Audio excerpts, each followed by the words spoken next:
Three of the most important Neteru in Khemet were Ausar, Set, and Heru. Or to give them the more usual names, Osiris, Isis, and Horus. These three deities originally came from Kush. These are very, very important triumvirate. Their stories are as much mythology as they are history. Now, according to Diodorus Siculus, who was one of the ancient Greek historians, Osiris was originally a community leader of very early Kush.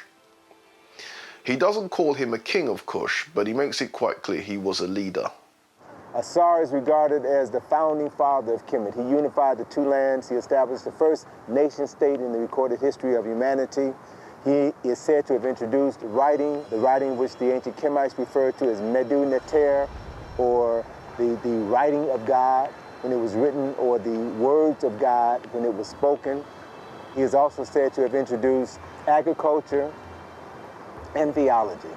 Ausar decided to take civilization to certain parts of the Nile Valley, as well as to other parts of the world.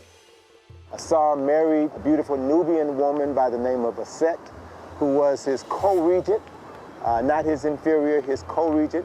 And when Ausar decided that he was going to travel to other parts of Africa to share his technology with his brothers and sisters on the continent, he left his wife Set to run their nation. And he was very successful, very admired, and this provoked the jealousy of his brother, Set. And Set then plotted to overthrow his brother Ausar. Set, or Sete in ancient Egyptian, murdered his brother, dismembered his body into 14 pieces, and then scattered those 14 pieces throughout Khemet. When Set learned of the murder and dismemberment of her husband, she fled for her life, and then she went searching for the missing parts of her husband's body. Set found 13 of the 14 parts of Ausar's body, and as she found each body part, she cleaned it, she anointed it with oils, and she laid all 13 parts out, and she literally remembered her husband, wrapped his entire body in bandages, and created the first mummy in the recorded history of humanity.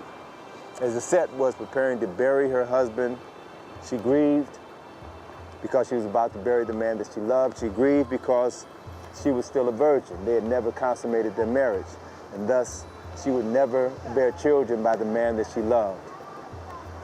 And according to the story written on many papyri in Khemet, carved on several temples in Khemet, the spirit of Ausar came and impregnated his virgin wife, Set. And then 9 months later, the virgin Set gave birth to their son, Heru.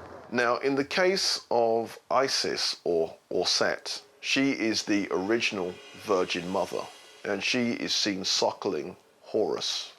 He is shown as a child suckling his mother, and he's wearing the pharaonic headdress, making it clear that he was born a king. Heru is the son of Osiris, and he's the embodiment of order. He has to take over the kingship, and he has to do that through a struggle. So Heru was born, the son of a virgin. He was born with a specific purpose in life. That was to restore his father's kingdom, to do battle with his uncle Set and reclaim his father's throne. Heru would then take up his father's struggle, in a way, against his uncle Set. One of those classic battles, not so much between good and evil, it's more a battle between order and anarchy. And Heru eventually triumphs over Set. At that moment, Heru was transformed, miraculously transformed into a falcon. He flew into heaven to meet with his father Ausar, told Ausar of his victory over Set. His father blessed him, and Heru then returned to Khemet as the legitimate heir to the throne. And when he ascended to the throne, the symbol of the Heru Badet, the winged sun disk, was a symbol that was carved above the entrance of every temple in Khemet to serve as a reminder of Heru fulfilling the reasons for which he was born. And at the moment Heru reclaimed his father's throne, and was crowned the king of Khemet, his father Ausar was resurrected from the dead and took his place on the throne of judgment.